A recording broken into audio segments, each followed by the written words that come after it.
Well, I wish I had better news to share, but Donald Trump couldn't have had been more clear. He's moving forward with his reckless tariffs. Welcome back to Totally Pointless. This is JT, and I just finished watching Doug Ford's press conference here. Thought I'd bring you some important information, regarding the reckless tariffs. And speaking of reckless, here's some updates. As the federal government proceeds with retaliatory measures, I want them to know they can count on my full support. I believe we should hit back hard, and hit back strong. So, how exactly are we going to hit back hard? I know nobody's gone down this path, and told us exactly what's going to happen, but our biggest export to the US is our oil. And Alberta doesn't want to turn off that tap.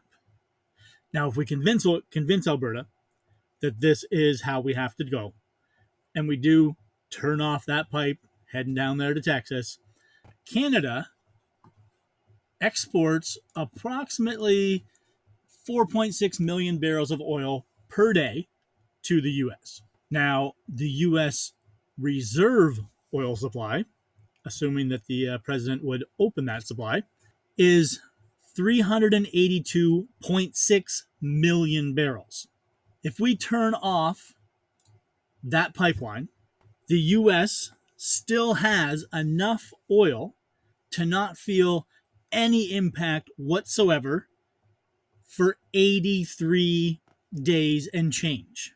Can Canada survive 83 days with no oil income? Now we need to unite. Everyone in every region is going to have to share this burden. If Canada is going to win this fight, we need to respond together. We need to understand our points of maximum leverage, and we need to maximize the impact of our actions. Critical minerals, including high-grade nickel and many others.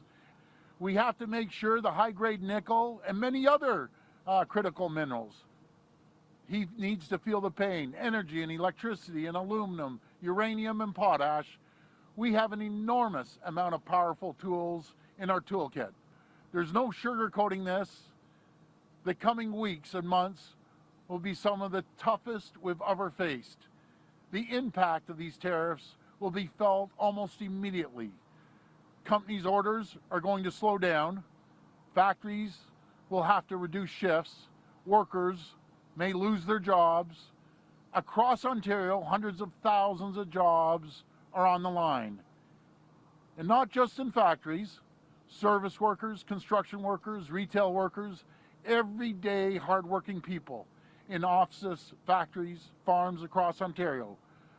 Okay, I'm starting to understand.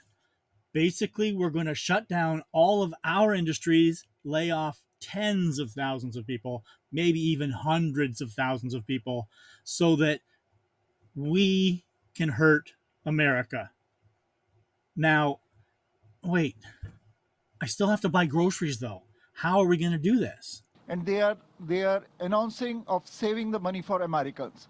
Here in Canada, we are talking about spending and spending. Federal said we need to spend like a pandemic spending. You yourself said that you need to pump in billions of dollars into the economy. From where this money will come? Are we planning to tax more on the Canadians, or we want to print more money? Because the wasteful spending by our governments, nobody talked about that, as Canada gave 20 billion plus dollar to Ukraine, and then we one asylum seeker cost taxpayers $82,000 per year. So from where this money will come? Thank you. Well, thank you so much. We have never, ever raised a tax. We will never raise a tax over the last 7 years. We believe in reducing taxes, putting money back into the pockets of the people, reinvesting into companies to make them more competitive. And make no mistake about it, Americans will feel it. They'll feel the inflation, and Canadians will feel the inflation. Well, I guess that's the answer.